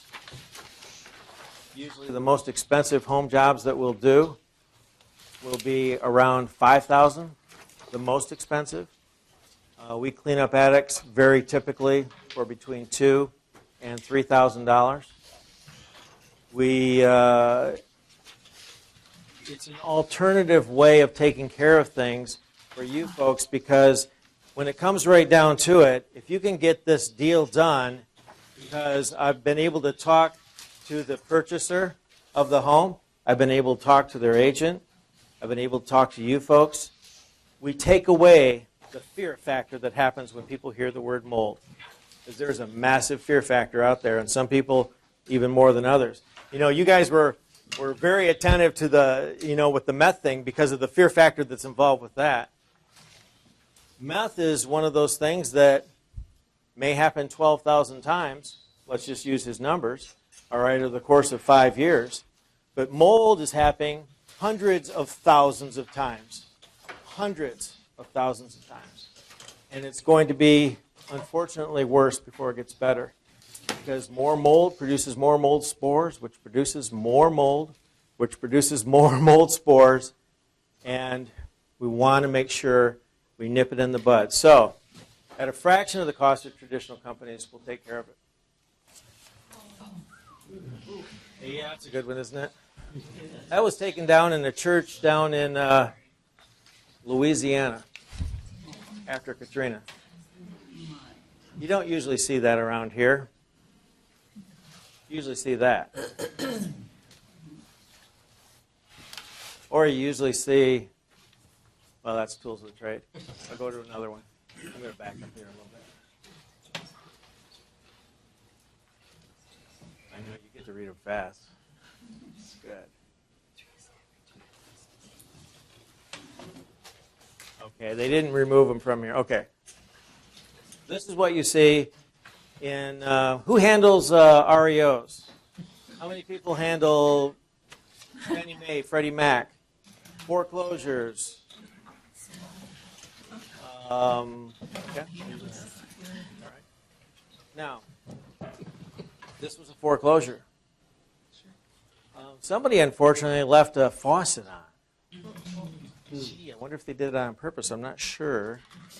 But it was funny how the faucet they left on was the tub, and it overflowed and completely wiped this basement completely out and the first floor as well. And so we took care of it. We fixed it. Because we do complete restoration as well. We have builders on staff. We handle everything from drywall to paint to woodwork to, yes? Can you come to the house though, do you come in a plain white van that doesn't have the word mold on it?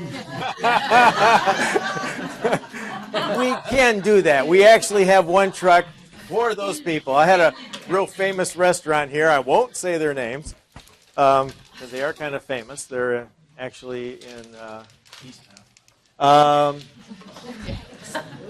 no, you're not going to drag it out of me, okay? But anyway, I went there, and the guy goes, "You can't park close to the..." What? He says, "Yeah, park in that lot across the street over there." Okay, that's what you want. Yeah, that's no problem. And so I go park in the lot, and I come in there, and he shows me everything he's got going on. I go, "Oh, wow, you got plenty here." He says, "Yeah, okay, I'll give you a quote. Yeah, no problem. Get that to you tomorrow, next day." He says, "Okay, great." So I give him the quote, and he says, "Okay, sounds good. You guys do it. Okay, go ahead." So we go in there, and of course, when you're parking your work vehicles, you don't want to park them across the street in the lot next door. So of course, we pulled up right next to him, and we're unloading the trucks, and he's, "Ho, ho!" We got a problem. Do you have any sheets or anything? Could you put it over your truck so the names don't show up? He says, "I can't have anybody know that you guys are in here." Oh gosh. Okay. So I said to the guys, I said, "Okay, unload quick, take it and park it across the street." All right. Since that time, we actually put on a truck that doesn't have any logos on it, does not have mold on it, so that we can show up per your request. Yes. The example you have on the screen right now, was that one of the more worst cases you would say you've come across? No, actually. Is that maybe more of an average, or? I wouldn't say it's average, all right? But in foreclosed homes, anything can happen. And I've been in some foreclosed homes where the sump pump has, of course, the bank and their amazing wisdom turned off the power. The sump pumps did not work. And the place completely filled up, 4 feet of water in it. I mean, these are all situations that happen. What cost would that be? This particular home right here, including the restoration, was $12,000.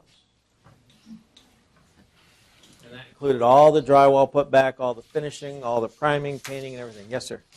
Isn't it true there are no toxic molds indigenous to the state of Michigan? That most of the molds you're dealing with are basically unsightly problems, or unless somebody has a sensitive condition like asthma? Actually, the most prevalent mold that's seen in Michigan is toxic mold called Aspergillus. It is a green mold, and whether or not it is actually indigenous originally, How about common? Yes, common. I would say Aspergillus, when you see someone has mold in their home, Aspergillus is the most common mold and is found in about 96% of the cases. Yes, sir. So, maybe it's to his point, but I'm still troubled by your card playing friend that you played. If it was that pronounced, and I mean, I get not wanting to be the guy selling to your friend, but if it was that pronounced, 2 years go by, aren't you concerned that your friend is now the list of those scary things that you showed on the screen? As a human, wouldn't you want to say, "Hey, you got a I problem?" appreciate that. I do. That's all I I can do. think about. I got a slide up there that says no one knows how much you, or what you, no one cares how much you know until they know how much you care. I was under orders by my wife, because this was her best friend, all right, not to disclose to them that they had mold, all right?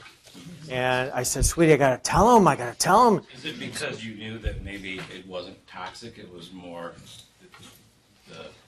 No. Can you tell from the smell, I guess? You can't tell from the smell, no, unfortunately.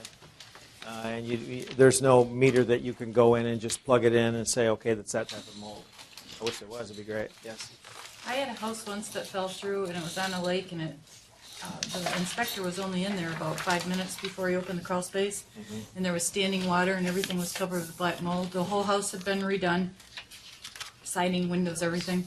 Went up in the attic, and they'd replaced part of the roof, and the mold had already gone up and was going onto the new roof. How would you repair that? Okay, good question. There's a couple different things going on there, okay? They're not necessarily related, but it was on a lake, right? Okay. So on a lake, what are you going to get? You're going to get higher amounts of humidity. You're going to get higher amounts of moisture. All right, so the attic situation could have been poor ventilation. It was not necessarily related to what was in the basement, okay, or what was in the crawl space.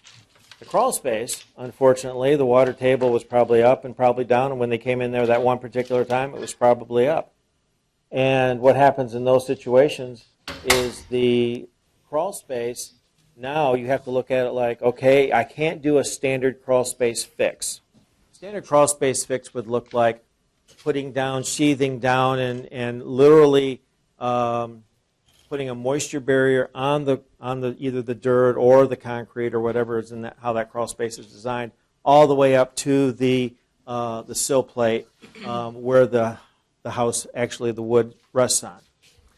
And that would be a typical way of doing it. In a situation like that, though, what we needed to do, and what we've done in many, many cases, is we got in there at a time when the water was actually down. We remediated the mold. We took care of that.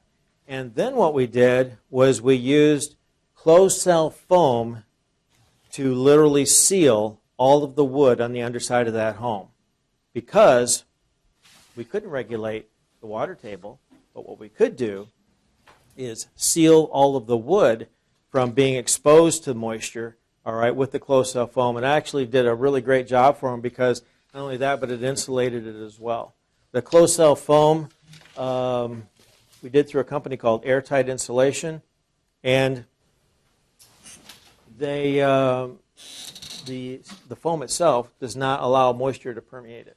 So the water would still be in there then? So the water could still be in there, That's not going to what? but it's not going to go into the wood. All right? Well, what about the walls? My inspector said that the mold like that will run up right up the spores of the walls into the ceiling and be under the drywall and everything. Very seldom. Here's what happens. If, let's just say, the block wall, or let's call it a foundation wall, all right, has a great deal of moisture on it, you've got a sill plate that sits on top of that, and then you've got your studs going up with drywall on this side, insulation inside there, and whatnot. There are times when it's so bad and so high, all right, that it would be difficult, all right, to completely keep all moisture away. But mold does not just grow up here just because there's water down here. Do you understand what I'm saying? All right? It doesn't necessarily track up a wall like that. It grows where the food supply is most prevalent. Okay? So, because of gravity, moisture is going to stay down at lower levels all the time. So it's not going to track up into an attic in that particular type of situation and then all of a sudden inundate the attic. That's not how it works. The attic situation, the crawl space situation, 2 isolated incidents. Okay, just happen to be in the same home. Yes? If you remediate a house and take care of the mold, Yes. is there any time guarantee, like, I think in the old days they used to say it could grow back like in 60 days. So you'd spend all this money and in 60 days it could come back again. That's a really good question. What we do at EnviroDecon is we don't try to just go in and remediate the mold. We don't just take care of the mold. We are there primarily to solve the moisture intrusion issue first and remediate the mold so that it never comes back. So, yes? Is there a guarantee with that? Oh, the guarantee is that we'll pass testing, all right, and we provide you with certification. Because we don't give you a disingenuous guarantee, remember the one I told you that the company has been in business for 2 years and they gave you a 15-year warranty, but what's their exclusion? Their exclusion was moisture. Any type of moisture, any kind of way, high humidity, water intrusion, burst pipes, you name it, it doesn't cover the... So we don't give you that type of guarantee because we know there could be a possible situation. Storm could roll through, could rip off siding, or it could rip off shingles. And so we don't want to give you that type of a guarantee. Now, I can tell you this. In the 9 years that I've owned EnviroDecon, we've been called back one time for mold that came back. Now, you go, okay, well, why did it happen then? Well, when we did this, we actually, the guy wanted to do a lot of the work himself. I said, okay, you need more insulation in your attic. You need to put gutters on your home. You need to run a dehumidifier in your basement. And so he goes, so when he called me, I asked him, I said, so did you buy a dehumidifier for your basement? No. Did you put extra insulation up in your attic? No. Did you put gutters on your home? No. And yet your mold came back. All right, this is what you were supposed to do. All right. I actually went there and took care of it anyway. So I get that if you didn't do the stuff that you suggested, but if you do, like I have you do all the work, do you guarantee your work for a certain amount of time? I guarantee my work, and I probably could say I've never stopped guaranteeing it. In other words, I've never had a situation where I actually had to go back other than the one I told you about. But I make it a practice of mine to just say, I'll take care of you. Okay? Yes. You act as a general contractor, so it's probably a pretty good degree, and there may be a range, but do you have like a markup for managing all that, 10, 15%, 20? Very little, actually. I try to keep it as absolutely low as I can because I really am not looking to, for the restoration portion of it is what you're talking about. I'm not looking to actually mark any of that up. I just want to get it taken care of for the people in the home. Remediation is an expensive proposition anyway, and so I'm not looking to increase someone's costs by marking that up. So I keep it as low as I possibly can. That's outstanding service then, because it's a lot of work to track all those vendors. It is. Let me tell you. Yes? I think I heard you saying that 96% of the time there was, I can't remember which one certain type of mold that Aspergillus, yes. Yeah. And it's interesting because it was just recently I heard another realtor say, oh my gosh, there's like 10,000 kinds of molds and only 1 or 2 are toxic. But you're saying that one of the toxic molds shows up most often? Am I understanding that correctly? That's exactly what you're doing. Yeah. So if we have mold in our houses, we have a really high chance of it being very unhealthy for us. That's right. Wow. Very high. Don't you think many houses have mold in it somewhere? You know what?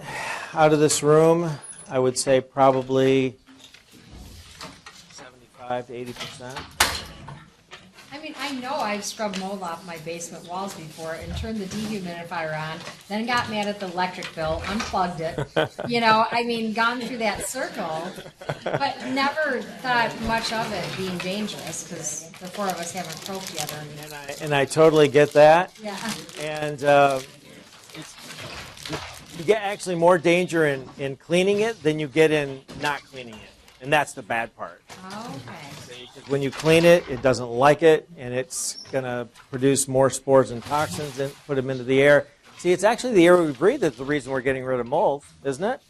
I mean, if it didn't affect our breathing, if it didn't bother us, why would we even care, other than the fact that it's somewhat unsightly? Yes?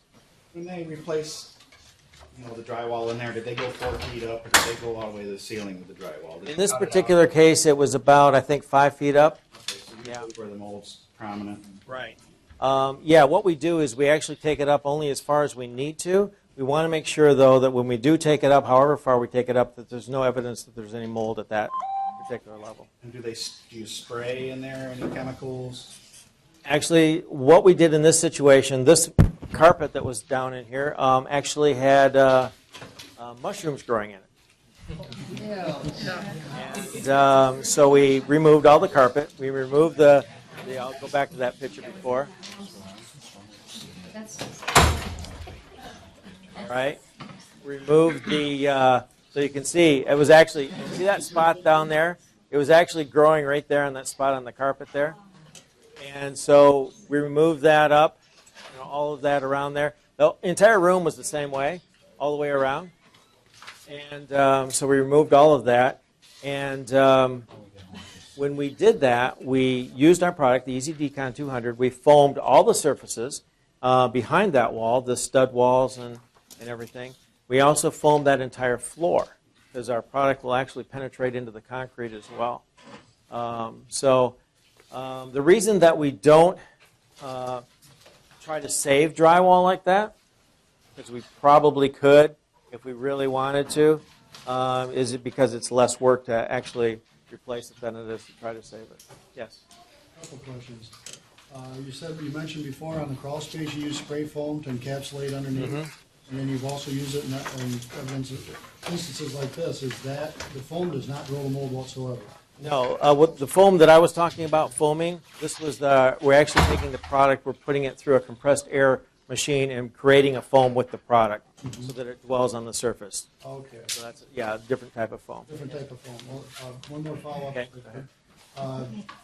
Is there instances where you have been called, someone suspects mold, they don't really see any evidence of it, but they feel like when I've had mold before, can you have mold of a serious enough nature to have it remediated without any visual evidence?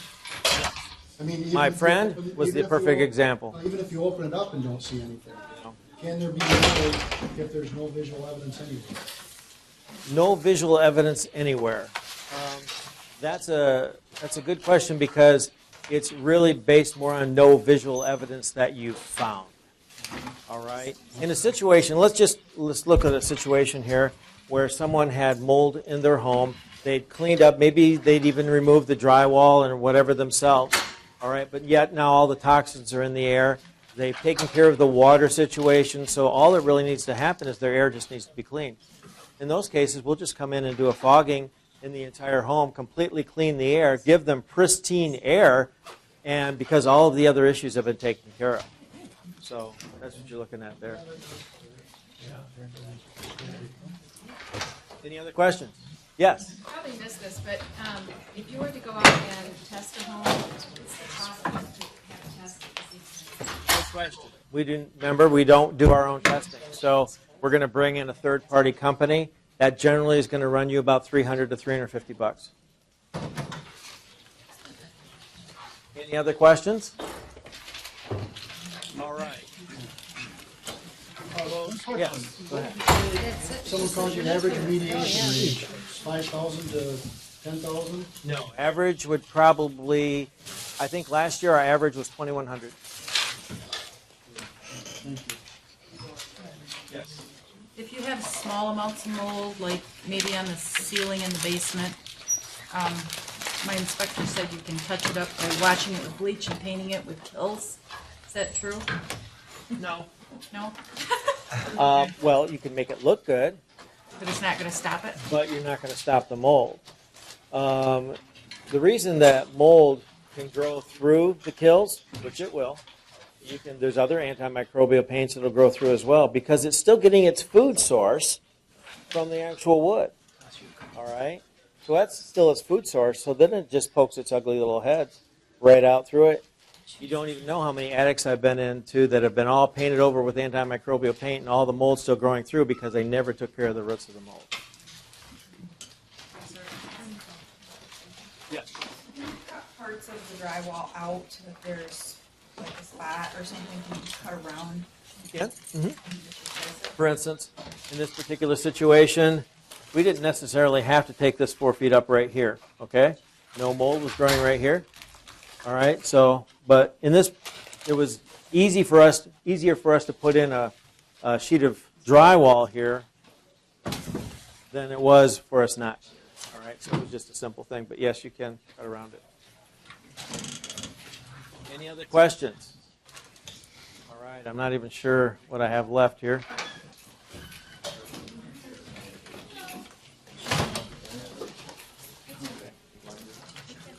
Attic mold before, attic mold after. It's gone. Completely removed, the roots and everything, so that even if there was a moisture intrusion issue, even if there was high humidity, it would not grow back. Can you go Very back to typical. that picture again? Okay? No. Where, is that in 4 Mile? That's my You guys took care of a listing that I did, I'm pretty sure that. Okay. I'm not going to say where it's from, okay? But that's what it started out looking like, and we've done tons of these, and thank you very much. I've seen that picture before. All right, yeah. But that's what it looked like afterwards. And the mold was completely destroyed in the wood, on the outside of the wood. It looked gorgeous. People got certification. And you would say, well, wow, that's a lot of mold. How much did that cost? All right. That job was about $2,500 job to take care of that. Okay. I have to say that surprised me too. I thought, holy cow. So what did you guys do to make sure that doesn't reoccur? What we did in this particular situation was we changed the venting. We, on this particular one, we put in this one was a ridge vent. The ridge vent it actually had an older ridge vent, and the ridge vent was just a really super poor quality ridge vent. Was not allowing excellent airflow. The insulation was pushed up against the soffit where the ventilation was coming in from the soffit. They didn't have baffles in there, so we installed baffles, pulled the insulation back, installed baffles, put in a brand new ridge vent, and completely solved the situation.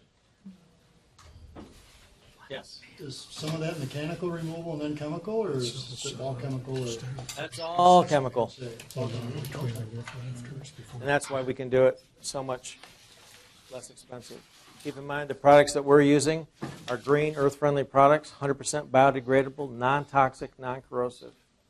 And yet it destroys this mold just like that. Yes, sir? So when you do that, you cover the insulation so it doesn't drop down in the insulation? Well, you would think so, but we don't have to because it completely disintegrates the mold. And then we fog the entire attic space so that all that fog now goes down and settles down into the mold, destroying all the spores and toxins in the actual insulation, so you don't have to remove the insulation.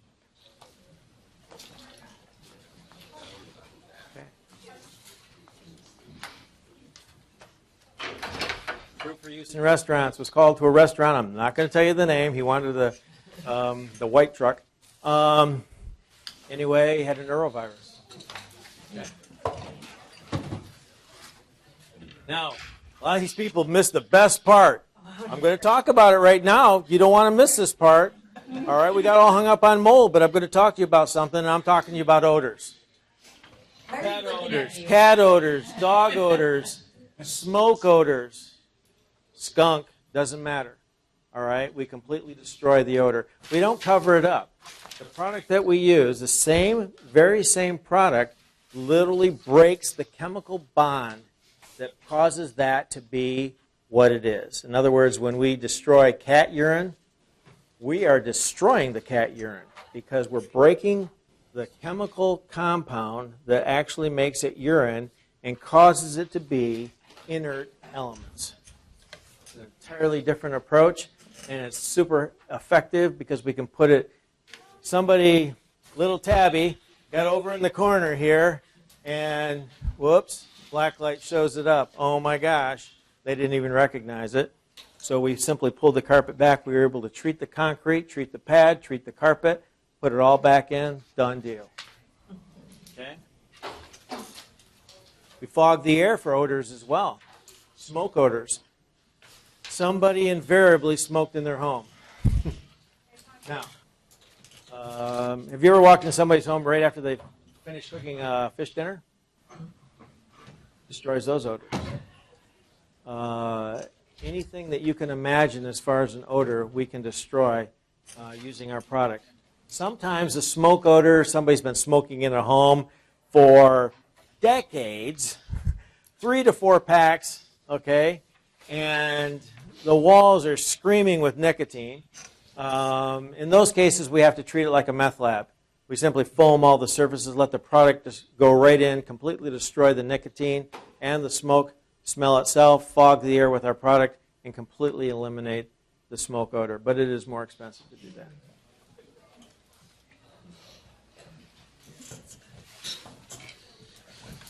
And we do destroy meth labs. I always like our competitors there. You probably, well, shoot, he was giving them a standing, oh, yeah. Well, the reason is because they use the same product that we use. All right. He actually buys it from me. So, I mean, I don't mind that there's people using this product. I really don't, because I want the very best for our clients. I want them to have clean air. And I know you folks here, you're here right now, all right, today, because you want your clients to be taken care of properly. You don't want your clients to be moving into a home where they're going to have future issues. You want them taken care of properly. And that's why, I know you asked the question, what's the guarantee? We guarantee the results in writing with a certification. And we save. But now, see, all these people, the unfortunate thing is they didn't get to this pièce de résistance here. All right? I know that's French for something, but I don't know what.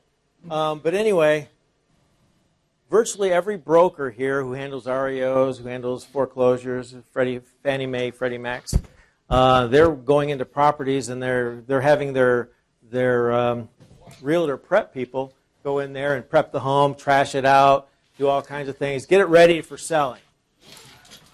Well, guess what?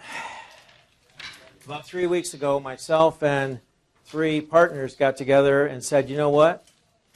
Realtors, do-it-yourselfers need to have a way where they can take care of these little things, where they're not calling me just to come in and take care of this little spot on the wall, this little problem over here, this little foreclosure smell, the cat urine thing, a little bit over here in the little tabby corner over whatever.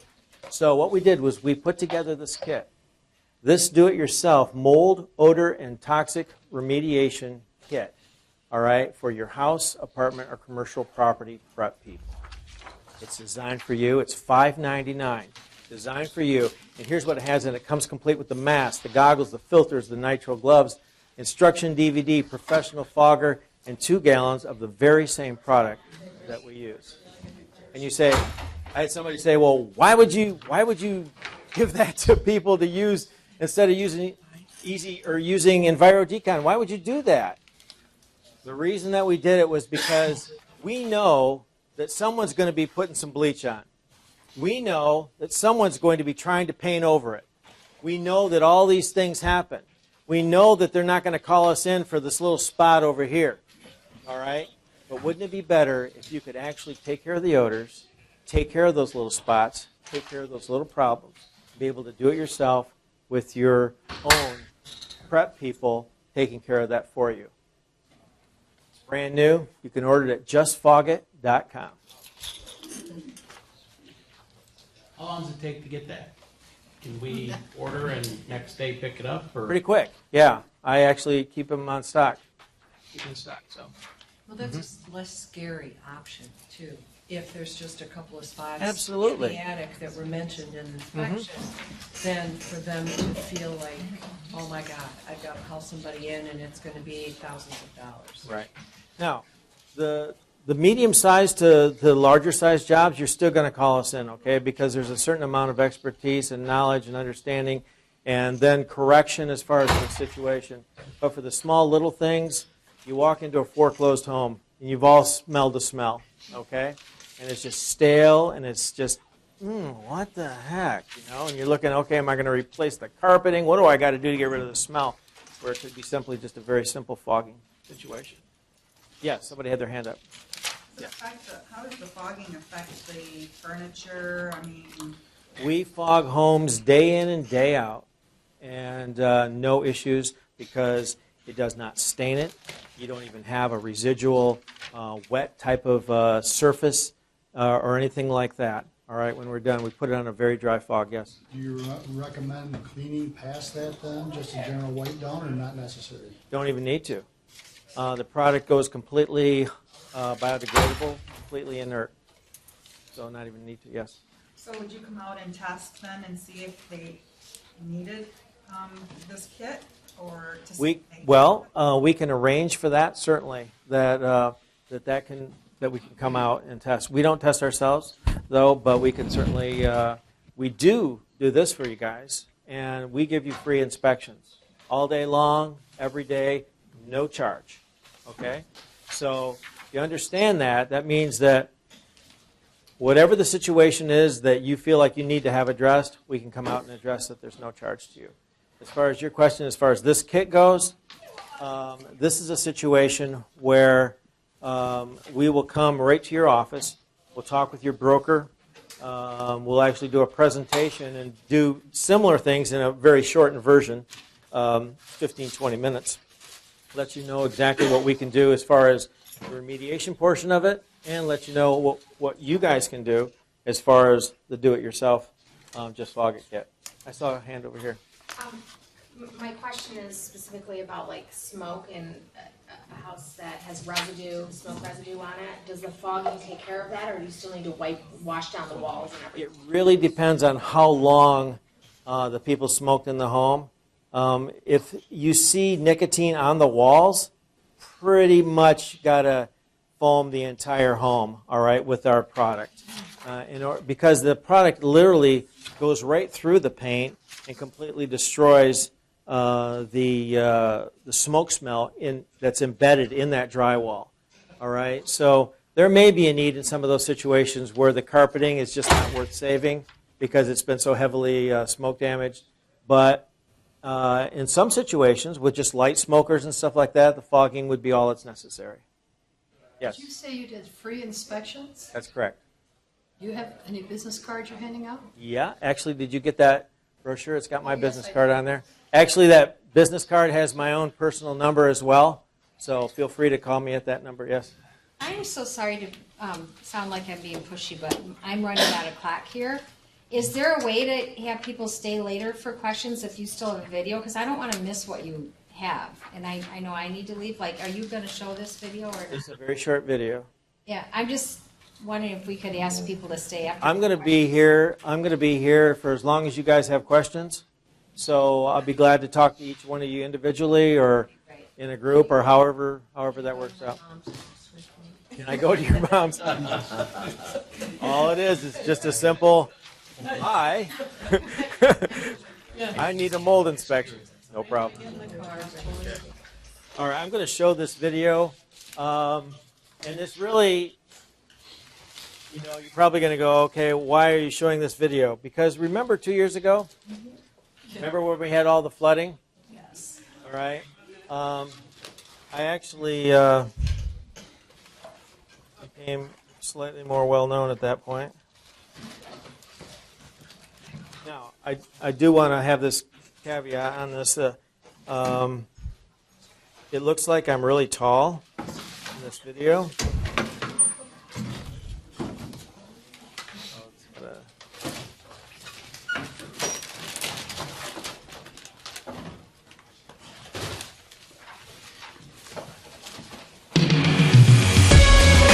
Okay, this isn't it. Hang on.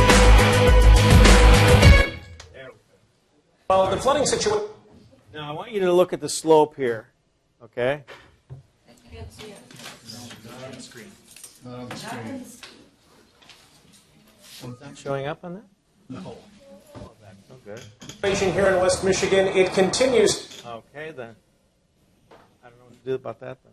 Sorry, You could all see it from, I'll just hold it up, Anyway, in this particular one, Channel 8 asked me to come down and do an assessment for people in the flooded situation. And I just wanted to talk about that briefly because what we did was we opened up a blog on our website so that people could get answers to their questions. The big answer they had was, what do we do when the flood hits? Now, I'm hopeful that we're not going to have that type of a situation when all this ice breaks free and all this happens, all right?